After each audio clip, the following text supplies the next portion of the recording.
Di bandara, Elvina menuruni tangga pesawat dengan langkah percaya diri. Balutan kot panjang dan kacamata hitam membuatnya tampak seperti baru keluar dari sampul majalah.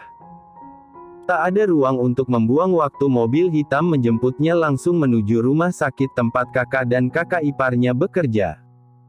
Berita kedatangannya menyebar cepat. Di lorong rumah sakit, bisik-bisik terdengar seperti riak kecil. Beberapa dokter dan perawat saling berbisik, matanya melirik ke arah perempuan berpostur tinggi itu. Sampai ada suara sumbang yang mengusik, membandingkan penampilan Nayaka menantu pertama keluarga Mahardika dengan Elvina yang serba mewah. Itu kan istri Dr. Arslan yang katanya menantu pertama Tuan Besar RD Mahardika. Bisik seorang perawat sambil menatap Nayaka dari ujung kepala sampai kaki. Iya, tapi kok gayanya biasa banget. Kalau nggak dikasih tahu, aku pikir dia cuma perawat kontrak, timpal rekannya sambil menyunggingkan senyum miring. Lihat deh bedanya sama Mbak Elvina. Aura kaya dan kelasnya tuh kelihatan. Kalau yang satu ini ya gitu, kalah saing sama adik iparnya sendiri, ucap seorang dokter muda dengan nada merendahkan. Pantesan nggak pernah kelihatan bawa tas branded. Kayaknya dia nggak ngerti cara tampil elegan, imbuh yang lain sambil pura-pura tersenyum ramah. Kiara yang sedang berdiri tak jauh dari sana mendengarnya jelas. Urat lehernya menegang, matanya langsung melotot ke arah sumber suara. Dengan langkah cepat, ia maju dan berdiri di tengah mereka. Nayaka itu bukan tipe yang suka flexing kekayaan, ucapnya lantang, nada barbarnya menembus udara dingin lorong rumah sakit. Kalau Mbak Elvina pakai baju modis, wajar. Dia model internasional. Masa model harus pakai seragam perawat kayak aku sama Nayaka? Beberapa orang langsung diam, tak menyangka Kiara akan menanggapi sekeras itu. Namun tatapannya yang tajam membuat tak ada yang berani membalas. Langkah Elvina terhenti saat seseorang memotong jalannya. Dokter Thalia Kirana berdiri di depan, senyumnya tipis tapi matanya penuh perhitungan dan tak ikhlas. Wah, senang sekali akhirnya bisa bertemu, ujarnya, mencoba terdengar ramah namun nada suaranya mengandung getaran yang sulit dibaca. Kiara yang berdiri tak jauh hanya melirik sinis. Ia tahu persis Thalia adalah sumber gosip yang rajin meremehkan Nayaka. Dan entah kenapa, dari cara perempuan itu menatap, Kiara bisa menebak ada rasa lain yang disimpan rapat, rasa yang lebih dari sekadar kekaguman profesional terhadap Dr. Arslan Han Mahardika. Elvina membalas seadanya, senyum tipis tanpa menoleh lama. Ya, sama-sama, katanya datar. Tak ada niat untuk berbasa-basi dengan orang yang auranya terasa tidak tulus. Ia melangkah lagi, membiarkan suara hak sepatunya mengisi lorong rumah sakit, menuju ruang perawatan baby Kuina. Tatapan Elvina yang dingin dan langkahnya yang berlalu begitu saja membuat rahang Thalia Kirana mengeras. Berani-beraninya dia cuma jawab seadanya. Baru juga ketemu sudah sok menilai orang. Lihat saja, aku tahu cara bikin citra sempurnamu itu, retak, batinnya menahan rasa jengkel dan amarah yang mengalir dari hati ke pipi hingga serasa panas. Dari sisi lain lorong, Kiara menyandarkan diri ke meja resepsionis, senyum miring terukir di wajahnya. Dokter Thalia, muka kamu kok merah? Jangan bilang panas hati cuma gara-gara nggak disapa manis, ujarnya dengan nada yang jelas-jelas mengandung sindiran. Thalia menoleh cepat. Aku enggak. Kiara memotong dengan tawa tipis. Santai aja, Mbak. Elvina cuma nggak doyan basa-basi sama orang yang hobi ngomongin orang di belakang. Nadanya manis, tapi matanya penuh tantangan. Beberapa perawat yang berada di dekat situ saling melirik, berusaha menahan senyum. Lorong yang tadinya ramai mulai hening, seolah menunggu langkah berikutnya. Di depan pintu, langkahnya melambat. Dari balik kaca, ia melihat sosok Nayaka sedang mengelus kepala bayi mungil itu dengan tatapan penuh kasih. Pemandangan itu membuat bibir Elvina melengkung, bukan lagi senyum basa-basi melainkan hangat dan tulus. Dalam hati ia mengerti mengapa kakaknya mencintai perempuan itu sedalam itu. Di ruang VIP bayi, lampu temaram membuat suasana terasa hangat. Nayaka duduk di kursi sandaran rendah, menggendong baby Kuina yang matanya mulai sayu. "Sayang anak salihahnya bunda, cantik banget kayak boneka dari Palestina," ujarnya sambil mengusap pipi mungil itu dengan lembut. Di ambang pintu, Elvina berdiri terpaku. Tanpa ia sadari, ada rasa yang menyesak di dada hingga air matanya jatuh membasahi pipi. Pemandangan itu seperti menggores ruang kosong di hatinya. Saat Nayaka mengangkat kepala, tatapannya bertemu dengan mata Elvina. Spontan, Elvina buru-buru mengusap pipinya, memaksakan senyum seolah tak ada yang terjadi. "Mbak Nayaka ya?" tanyanya sambil melangkah masuk dengan senyuman khasnya yang diperlihatkan khusus untuk kakak iparnya itu. "Kamu pasti si cantik Elvina yang model itu kan?" sahut Nayaka sambil tersenyum ramah. Obrolan mereka mengalir ringan. Elvina bercerita singkat tentang perjalanannya, Nayaka membalas dengan gurauan yang membuat suasana mencair. Hingga suara langkah berat terdengar mendekat. Dr. Arslan muncul di pintu, setelan jasnya sedikit kusut, wajahnya jelas lelah, namun ketampanannya tetap memikat. Elvina berdiri lalu memeluk kakaknya erat-erat. "Kak, hampir 5 tahun nggak ketemu," ucapnya pelan. Nayaka segera bangkit, meraih punggung tangan suaminya dan menciumnya dengan penuh takzim, seperti kebiasaannya sejak mereka menikah hampir 2 bulan lalu. "Gimana kabarnya abang? Istrinya abang cantik banget," puji Elvina sambil melirik ke arah Nayaka. Arslan hanya menatap sekilas, bibirnya bergerak tipis. "Sudah dari dulu," jawabnya singkat, nada suaranya datar tapi penuh keyakinan. Malam sudah lewat pukul 10. Dari jendela besar, cahaya lampu kota terlihat berkelip. Arslan pamit lebih dulu, kembali ke ruangan pribadinya bersama Kenzi. Tugasnya sebagai CEO beberapa perusahaan warisan Erdem Mahardika, Direktur Utama Rumah Sakit dan juga sekaligus sebagai dokter bedah membuat jam istirahatnya selalu terpotong. Di ruang perawatan baby Kuina, tinggal Nayaka bersama Elvina. Obrolan ringan mereka kadang diselingi suara gumaman bayi yang mulai mengantuk. Hingga pintu tiba-tiba terbuka lebar, membuat keduanya menoleh bersamaan. Seorang pria masuk dengan langkah percaya diri. Wajahnya khas blasteran Timur Tengah dan Indonesia, rahangnya tegas, sorot matanya dalam. Di tangannya ada buket mawar merah besar dan boneka teddy bear warna pink. Aroma mawar segar langsung memenuhi ruangan. Nayaka tersenyum simpul. "Maaf Mas Arslan, suamiku nggak ada, Mas Raihan. Jadi nggak enak kalau Anda bertamu malam-malam begini," ujarnya sambil menerima bunga dan boneka itu. Raihan menatapnya sekilas, senyumnya tipis. "Bukan untuk Arslan, Nay. Ini buat kamu dan Kuina," katanya pelan namun tatapannya menyiratkan maksud lain yang berusaha ia sembunyikan. Elvina yang duduk di kursi samping ranjang bayi mendadak merasa tubuhnya menegang. Ada rasa asing yang menyusup begitu ia melihat Raihan.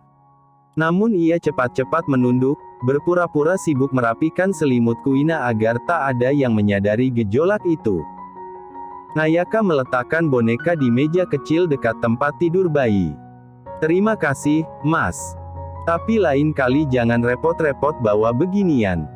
Aku nggak enak sama suamiku," katanya sambil tersenyum berusaha menjaga jarak tanpa membuat suasana kaku. Raihan hanya mengangguk, namun sorot matanya masih terpaku pada wajah Nayaka, seolah ada kalimat yang ingin diucapkannya tapi ia urungkan. Suara detak jam dinding menjadi latar hening yang tak nyaman bagi Elvina, membuatnya memilih berdiri dan berjalan ke sisi lain ruangan untuk mengendalikan diri. Di kantor pribadinya, Arslan duduk di balik meja besar penuh berkas. Kenzi berdiri di sisi kanan, membacakan laporan singkat sambil menyerahkan dokumen untuk ditandatangani. Lampu meja memantulkan bayangan tajam di wajah Arslan yang tampak letih namun tetap rapi. Tangan kirinya bergerak membuka layar monitor kecil di sudut meja. CCTV yang terhubung langsung ke ruangan perawatan baby Kuina menampilkan 3 sosok di dalamnya. Nayaka tampak tersenyum tipis, menerima boneka dari seorang pria. Tatapan Arslan mengeras. "Siapa itu?" tanyanya datar tanpa mengalihkan pandangan yang hanya melihat punggungnya Raihan saja. Kenzi kesulitan menelan ludahnya karena takut melihat aura yang tak pernah diperlihatkan oleh atasannya itu. "Raihan Al-Ghifari, sahabat lama tuan muda sendiri, kalau nggak salah," jawabnya hati-hati. Sorot mata Arslan makin dingin, nyaris tak berkedip memandangi interaksi di layar. Nayaka menunduk sedikit saat berbicara, sementara pria itu masih menatapnya terlalu lama untuk sekadar kunjungan sopan. "Dia di ruangan istriku jam segini," ucap Arslan pelan, tapi nadanya mengandung tekanan yang membuat Kenzi memilih diam. Arslan mematikan layar, berdiri, lalu meraih jas hitamnya. Gerakannya tenang, namun setiap langkahnya mengirimkan aura yang cukup membuat Kenzi tahu, seseorang di ruangan itu sebentar lagi akan merasakan hawa dingin yang bukan dari AC rumah sakit. Arslan membuka pintu perlahan, namun tatapannya langsung mengunci pemandangan di depan. Raihan berdiri terlalu dekat dengan Nayaka, jemarinya menyentuh ujung keranjang bayi seolah tak ada jarak di antara mereka. Arslan tidak bicara, hanya melangkah masuk dengan bahu tegap dan wajah tanpa ekspresi. Sorot matanya dingin, nyaris tanpa kedipan, seperti sedang menilai seberapa jauh batas sudah dilanggar. Raihan menoleh, tersenyum kecil. Arslan, gue cuma mampir," ujarnya mencoba mencairkan suasana. "Jam segini. Di ruangan istri gue," sahut Arslan pelan namun tegas, nada suaranya datar, tapi tekanannya menusuk. Nayaka berdiri, matanya berbinar karena bahagia dan senang melihat suaminya datang. "Mas ini suka banget bikin aku kaget," imbuhnya sambil menyandarkan bahu di lengan Arslan. Tanpa berkata apa-apa, Arslan menunduk, mengecup bibir Nayaka singkat namun penuh kepemilikan. Gerakannya tidak terburu-buru justru tenang, tapi dengan pesan yang jelas yaitu mengartikan kalau tak ada satupun yang berhak melanggar wilayahnya. Nayaka terkikik kecil. "Baru selesai operasi langsung nyari aku, pantes gantengnya nambah," godanya terang-terangan. Arslan hanya menatapnya sebentar, lalu melingkarkan lengan di pinggang sang istri. "Kita pulang," ujarnya datar. Di pojok ruangan, Elvina menggigit bibir bawahnya, menahan air mata yang sejak tadi ingin jatuh. Pandangannya tak lepas dari Raihan yang, meski tahu keberadaannya, tidak pernah menoleh. Perhatian pria itu hanya tertuju pada wajah Nayaka seolah Elvina hanyalah bayangan yang tak penting. Hening yang tersisa terasa berat, seperti udara yang menekan dada, sementara Arslan membawa Nayaka keluar dengan langkah tenang namun tak memberi ruang bagi siapapun untuk menyusul. Arslan berhenti sejenak di ambang pintu, menoleh pada Kenzi yang berdiri kaku. "Kenzi, panggil Kiara. Suruh dia yang jaga putriku, kita pulang," titahnya tanpa nada kompromi. "Siap, tuan muda," sahut Kenzi cepat lalu berlalu. Nayaka malah menahan langkah suaminya. "Pulangnya cepet banget, Mas. Nggak mau keliling rumah sakit dulu?" ujarnya sambil menatapnya penuh manja. Arslan hanya melirik, sudut bibirnya sedikit terangkat. "Gue udah cukup lihat satu pemandangan yang nggak gue suka hari ini," jawabnya datar. Nayaka tersenyum lebar. "Berarti pemandangan yang lo suka cuma aku?"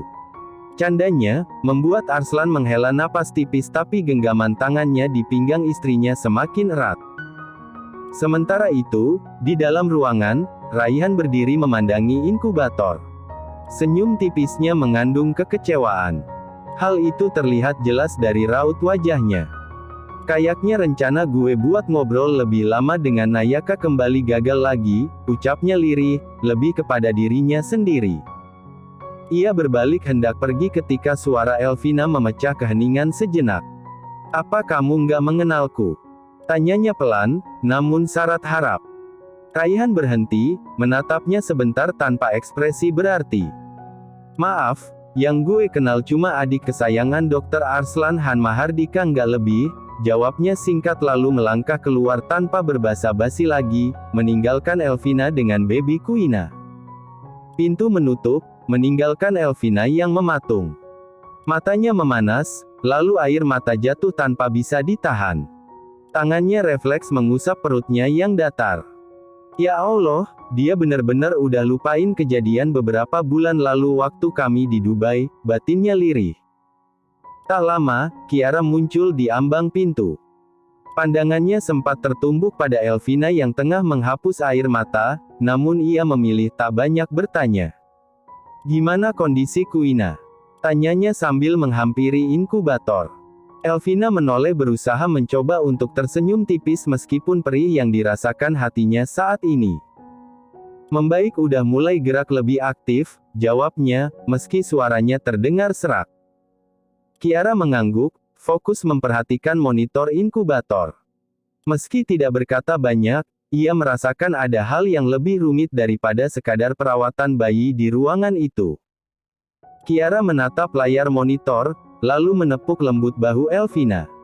"Kalau ada apa-apa sama Kuina, langsung hubungin aku," ucapnya singkat. Elvina hanya mengangguk, menunduk agar air matanya tak terlihat lagi. Kiara pun memilih diam, lalu sibuk menulis catatan kecil untuk perawatan Kuina. Sementara itu, di parkiran rumah sakit, Arslan sudah membuka pintu mobil untuk sang istri tercinta yaitu Tari Nayaka. "Masih mau banyak bercanda di depan orang lain?"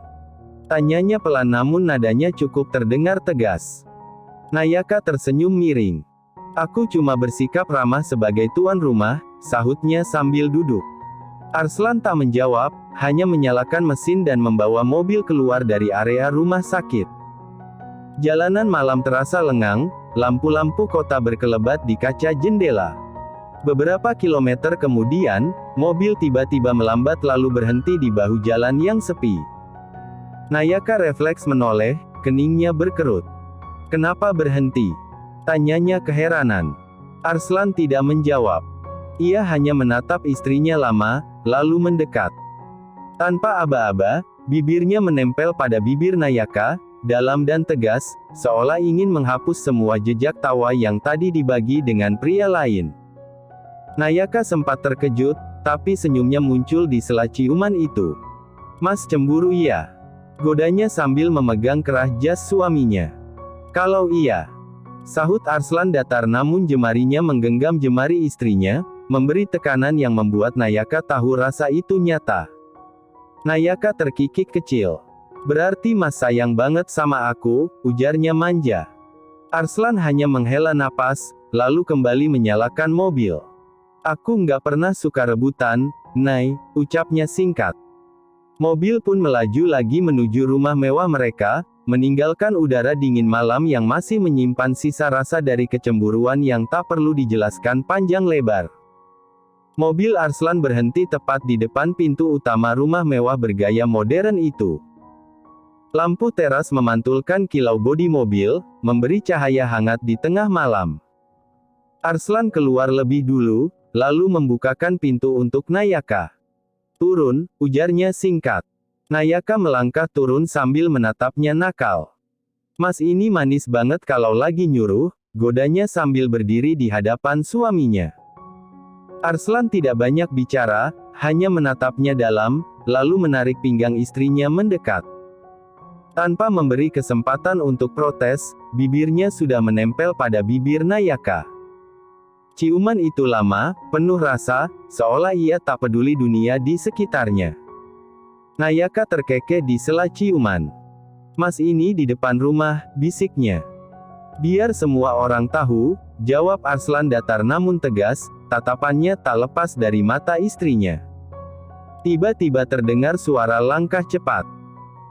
Maaf kalau ganggu," seru seorang pria dengan nada setengah bercanda. Arslan melepaskan pelukan, menoleh dan menemukan Audra Elzar berdiri di tangga dengan seragam polisinya, lengkap dengan senyum usil.